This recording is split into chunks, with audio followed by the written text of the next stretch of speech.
Welcome to Reading the Room, a literary podcast featuring author interviews and discussions with bookish content creators. I am your host, Jalen, also known as The Bar in the Bookcase on YouTube. Today I am incredibly excited to be joined by Rebecca Makkai, author of the Pulitzer Prize finalist The Great Believers, and author of the newly published I Have Some Questions for You, available now from Viking in the US. I was incredibly excited about this book because it features a podcaster at its core, and I myself am now a podcaster and I love literary fiction, and I love a murder mystery, and this book has all of that in it. To give you a brief synopsis of the book, a successful film professor and podcaster, Bodhi Kane is content to forget her past. The family tragedy that marred her adolescence, her 4 largely miserable years at a New Hampshire boarding school, and the murder of her former roommate, Thalia Keith, in the spring of their senior year. Though the circumstances surrounding Thalia's death and the conviction of the school's athletic trainer, Omar Evans, are hotly debated online, Bodhi needs, to let sleeping dogs lie. But when the Granby School invites her back to teach a course, Bodhi is inexorably drawn to the case and its increasingly apparent flaws. In their rush to convict Omar, did the school and the police overlook other suspects? Is the real killer still out there? As she falls down the very rabbit hole she was so determined to avoid, Bodhi begins to wonder if she wasn't as much of an outsider at Granby as she thought, if perhaps back in 1995 she knew something that might have held the key to solving the case. I chatted with Rebecca about crafting this murder mystery and what it means to be publishing a murder mystery in 2023, thinking about Me Too, the pandemic, and also thinking about legal research, as I myself am a lawyer, so I asked some questions there. It was a really fun conversation, and I hope you all enjoy it. If you enjoy Reading the Room and would like to support the podcast, I have a Patreon. This is a completely independent podcast, and so your support truly means the world to me. And now I have content for you on the Patreon. There's one tier in which you get a bonus episode every month, which is basically like a mini-sode with a friend, and we talk about something going on in literary discourse. And the other tier gets you that bonus episode and access to my book club, Reading the Room Book Club, in which I pick a book every month. You can join a Zoom with us, and then the recording will be posted afterwards if you miss it. It's a great way to support the podcast, and thank you all so much who've already joined it. Thank you all for the support and helping me make Reading the Room happen. And the first book club selection will be The Shards by Bret Easton Ellis, which I recently finished and I adored it. So I hope to see you all there. Patreon link is below in the episode notes. And now let's get into the discussion with Rebecca Makkai. Rebecca, thank you so much for joining me today. Thank you. So I wanted to start by asking my favorite question. I'm always thinking about why I'm drawn to novels as a form. And I also have a podcast, and this book is thinking about podcasts in part, and the power, of listening to stories about real people. And so to start, I wanted to ask you about crafting this murder mystery, and what about the novel as a form allowed you to excavate in this book? It's a funny book because it is a murder mystery, and it's a satisfying one, I hope, in that we know by the end who did it and why.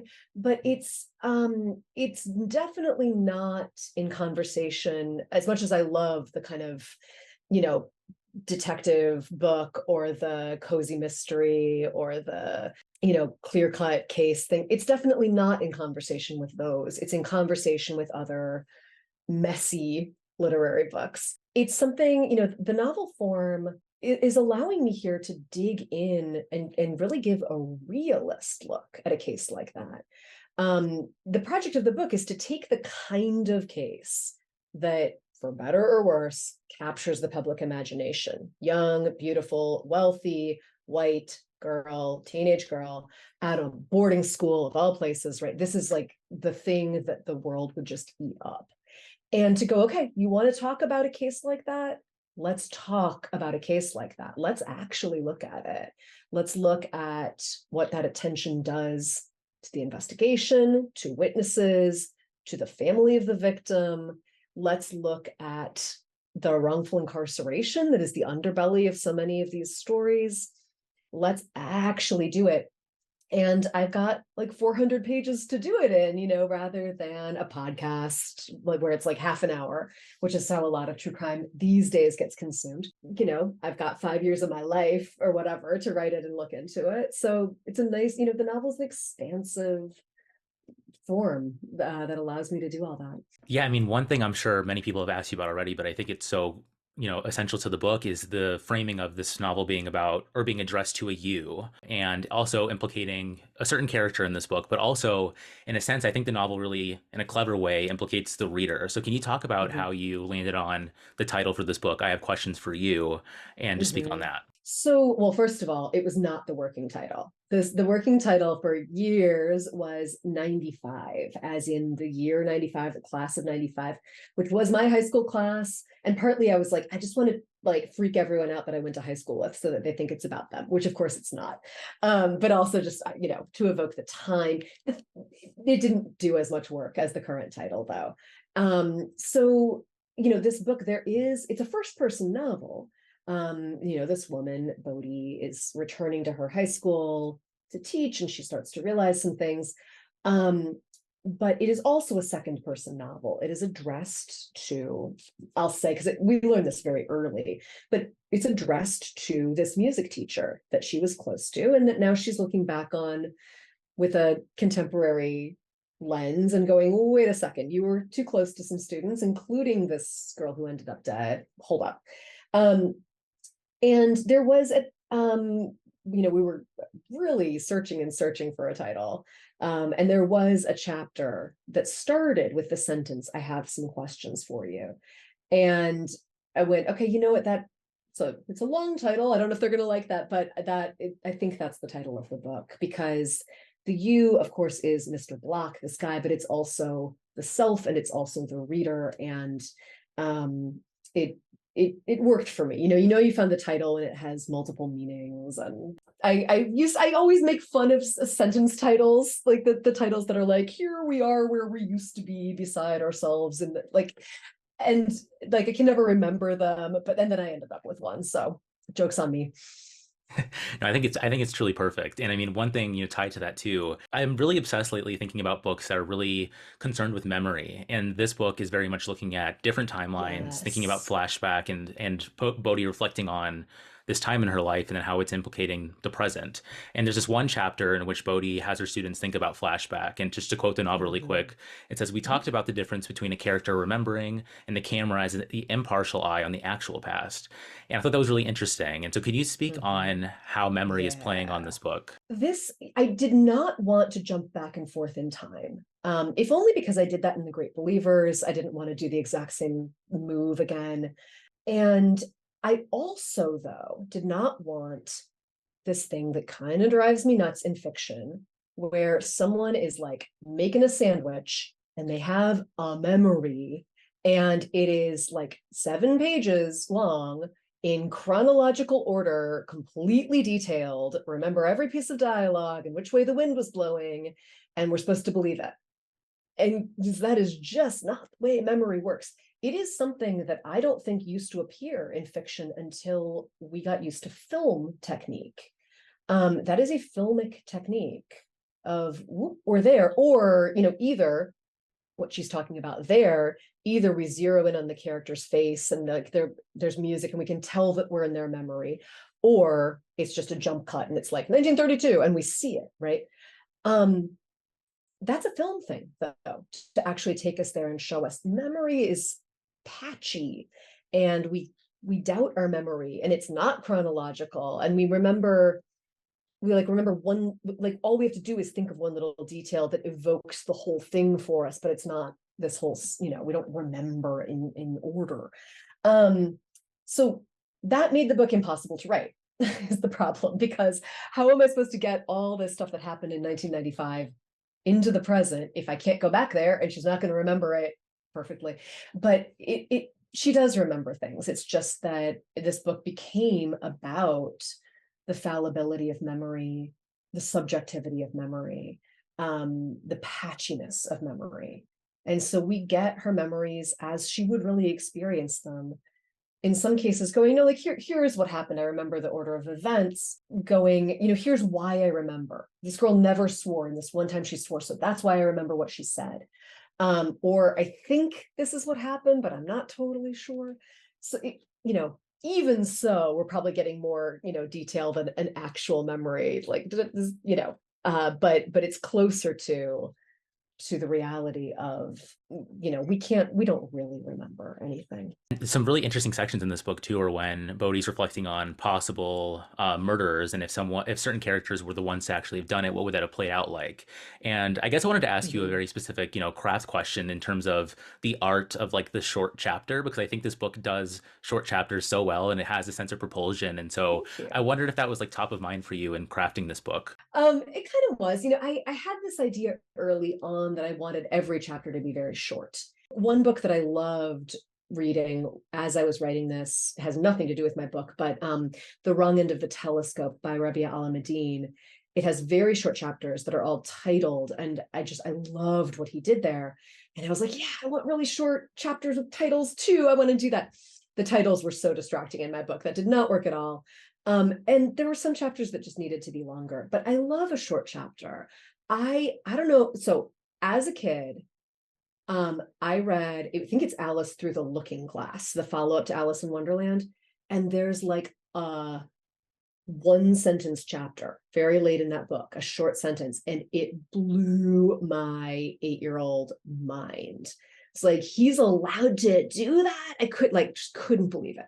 So I mean, I'm not trying to rewrite Alice Through the Looking Glass, but just think there is something, there's something fun about experimenting with chapter length. The chapter is not some, set thing.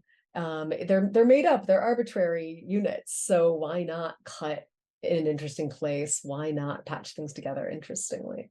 Yeah, I mean, I think it goes to like you were mentioning to start, like the capaciousness of the novel as a form, being able to play with those things, and I think you do that really interestingly in many different ways throughout the entire book. And I mean, also, I wanted to ask you about Bodhi and Fran's friendship in this book. I love novels that explore friendship, and I Hmm. think that their friendship is really crucial to Bodhi's, I guess, like understanding of herself in the past, and also kind of grounding herself in the present, and trying to ask these questions of herself and what happened. So, can you speak on crafting their friendship? I would love to. You know what? I've been doing so many interviews, and you're the first person to ask me that. So this makes me very happy to talk about.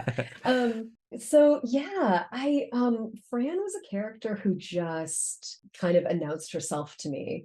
It's interesting to me for whatever reason, the characters who come the easiest to me are the most outgoing, kind of loudest characters. It's almost like they demand to be heard. But this is someone, it's the character, the person who never left, the person who she grew up on the campus of this boarding school because her parents taught there. She went to the school and now she teaches there. And that's a real thing. That's, I know the boarding school world really well. That is a real thing. Um, she's this, this continuity, this lens of continuity on the place. Whereas Bodhi is someone who came there for 4 years, felt really out of place, left, and hasn't really been back. And she's getting this sort of, sudden immersion back into the place. I love writing friendships. I love writing female friendships that are real and that are not actually about rivalry or anything else. They're at odds with each other a little bit. Fran really does not want trouble for the school. She has her heart in the right place. Like she of course wants justice, but she's also thinking very pragmatically about the school and what could happen with the current students and with faculty she knows and loves. So they don't always agree. And she's a foil in that regard in some ways for Bodhi. But she's also it's a way for us to get to see who Bodhi was. I also loved, working with the passage of time. How does a friendship change over time or just stay the same? And this is that example of the friend that you don't have, you maybe you haven't talked in years, but you just fall right back into the same conversations and the same jokes and everything. Yeah, thank you for speaking on that. I mean, that just made me think of too, in terms of reflecting on how we're thinking about memory in this book, and in terms of Bodhi returning to Granby and thinking about Granby's as a setting, and how despite having to fill in certain gaps in knowledge, like Granby is still a locale that she can visit again, and it's still there, and it kind of becomes like a tangible Yeah. thing that she encounters. I wanted to ask you about campus novels generally and Granby as a setting, and what that setting is doing as work in this book. Yeah, I love talking about setting. I just had an essay for LitHub on setting that I'm excited about. Um, I think it gets ignored as a topic. The ways that we can use setting to really put pressure on characters. Um, the ways that setting can be, not just a backdrop, but something that really is a real presence. It's something, that changes, something people interact with. The boarding school setting in particular, I think is interesting because it's this really, it's this fundamentally old place, and yet these kids are moving through so quickly, but for really formative years of their lives. And then you go back and it's the same, but it's not quite like you remembered it. She comes back and she feels like it's been preserved somehow, like in a snow globe. I had a lot of fun making maps of this campus. There's actually, it's not in the book, but on my website, Penguin had an artist actually make a map based on my drawing of the campus that you can find, which I think is the coolest thing ever. And just, that opens up to me all these possibilities of, um, you know, space, right? Various settings within one broader setting, but also ambiance. Also, they're trapped in the woods. There's a small town with nothing else in it really other than this school. And what does that do to these people? What does that do to the investigation?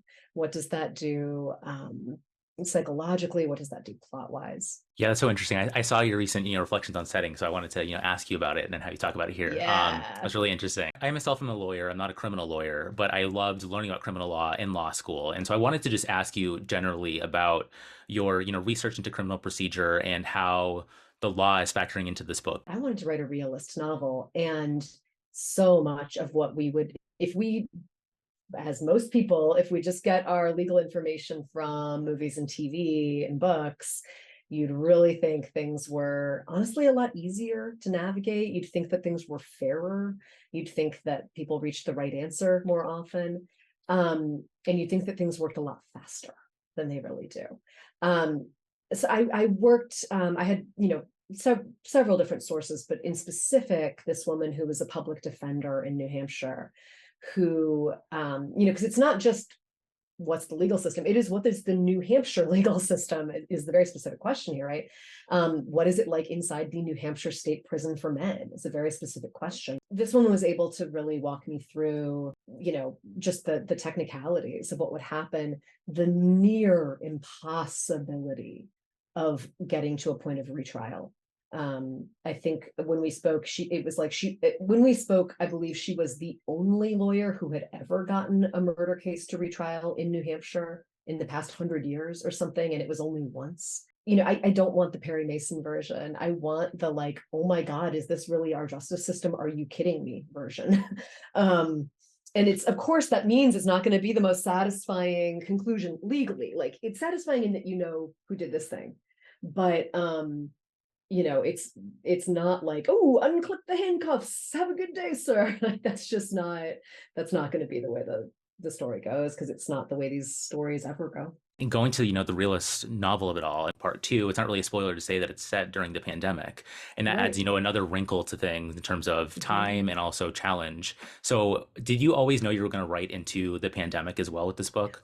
Well, no, because I started it in 2019. And There we I'm go. not Okay. Nostradamus. Well, okay, so here's what happened. So the first like 3 quarters are set in 2018. The last quarter is set in March of 22. And I started the book in 2019, and it was just kind of set now, in air quotes. And then I knew I needed to skip ahead a few years. But so by the time I get to this, it's like now it's 2020, and I'm writing and I'm like, well, crap, okay, I'll just set it in like 2022, after the pandemic will surely be completely over. And then I'm writing in 2021, and I'm like, I hope that's the case. It gets to late 2021, and I'm like turning in pages, like I'm getting into edits and going, crap, I need to go in and put face masks on all these people now. So I did. I was like, figured out all this, how are they going to gather? Like, are they going to be outside? I really needed it to still be winter because of how the book ends. Didn't want to let go of that. And so how are they going to like have these conversations? Are they outside? Are they inside? Oh my God. Then I'm still in last edits, but we get to March of 2022, and I'm writing about March of 2022, and New Hampshire lifts its mask mandate. So then I go through and take masks off of some people, but not others. And like this whole thing. But it was, I mean, I was laughing about it the whole time. It was fun. It was really silly to go, to be like, okay, I went in the first time and I like had to take out the like, she smiled and be like, she seemed to smile from what I could see, but then to go back in and change it back to she smiled. Are they you just a little, it gives you something, you're always looking for things for characters to do with their hands, little things to describe. So like took my face mask off to eat is it's a thing to do. Why not? This book, again, reflecting on how it plays with time or is thinking about time. It was really surprising to me when I came across that they would be set, in the present moment, given how much of it is rooted in reflecting on 1995, also the year that I was born, which is fun. But Wow, cool. I guess the last thing here before I ask for just a couple book recs, I wanted to ask you in a non-spoiler way about the ending and just about from a craft perspective, did you always write towards the ending that we have here, or did it sort of reveal itself to you as you were crafting the narrative? Well, in terms of the actual ending, as in like the closing image, not always, but pretty early. I actually credit in the acknowledgments, I'm crediting the poet Kaveh Akbar, who we were teaching together at Tin House, and it must have been the summer of 2019, I think, maybe. He said something in passing in a craft talk that gave me the closing image, and I was like, I need that. And we were on the campus of Reed College in Oregon, where there's this bridge going across this ravine, and I was like, something just clicked there. So I was writing towards that, but what exactly had happened up until that point, that changed a lot. In terms of the actual plot ending, if that's partly what you mean, I knew pretty early who did it and why, right? I needed to know that. But in terms of what would happen with the legal proceedings, so much of that came about because of my discussions with this lawyer. What was feasible, what wasn't, that was changing constantly as I learned more. Other questions of how we get to the end, exactly what that plot ending is, no, that changed a lot. But the actual just like closing lines I had in mind for a while. I'm always so interested to hear about that, especially, in terms of a murder mystery where it's in a sense a puzzle. It seems like it'd be so, I'm not a writer myself, but it sounds like it'd be so hard to put it all together. So I think you did it beautifully, and I think it's so, so good. And that goes to my last question here. Just, I always ask for a book rec or two, anything that you've read recently that you wanted to shout out, or anything coming out this year that you might be excited about. Yeah, so I'm doing this thing. As a memorial to my late father, long story, I'm reading my way around the world in translation. I'm reading 84 books, kind of Amazing Race style. And I started in Hungary because he was Hungarian, and I'm ending in Hungary. He lived to be 84. He was a literary translator. I said long story, I just told you the story. That's basically it. And I'm 7 books in. I've gone through from Hungary down to Turkey, and now I'm going to do a little bit of the Arabian Peninsula and down the east coast of Africa. 2 favorites so far are The Door by Magda Szabo, which is the Hungarian novel I started with, and Madonna in a Fur Coat by Sabahattin Ali, which was the Turkish one. It's from the 1940s. It was completely ignored in its time, and now it is a bestseller in Turkey. It outsells Orhan Pamuk. It's like this huge novel. I'm tweeting about it and Instagramming about it, and I'm writing basically in depth, writing about it on my Substack. And I have a lot of people reading with me, not probably every book, but like dipping in for the ones they're interested in. So I recommend those. And if anyone's, interested in the project, you can find me and join along. Is it hard to read while doing press and everything? I know you're quite busy, putting this book out. Has it been hard to find the time to do that? Yeah, no, I mean, it's easier to do audiobooks for sure. And the problem is that not a lot of these books in translation are in audio. So that's slowed me down a bit, and it'll continue to. And also, like, I don't have room in my suitcase for, I'm about to be on the road. I leave tomorrow for 18 days on the road, and I'm not going to check a bag because, long story, but I can't. I don't have room for a big Syrian novel in my suitcase, so I don't know. I'm gonna listen to stuff on audio, and I'll do the the next book when I come back. Well, thank you so much for giving those recommendations. And thank you so much for joining me today. This has been such a treat. I loved reading this book. I've been so excited about doing this. Thank So you. it really means the world. So thank you so much. Thank you so much. Appreciate it.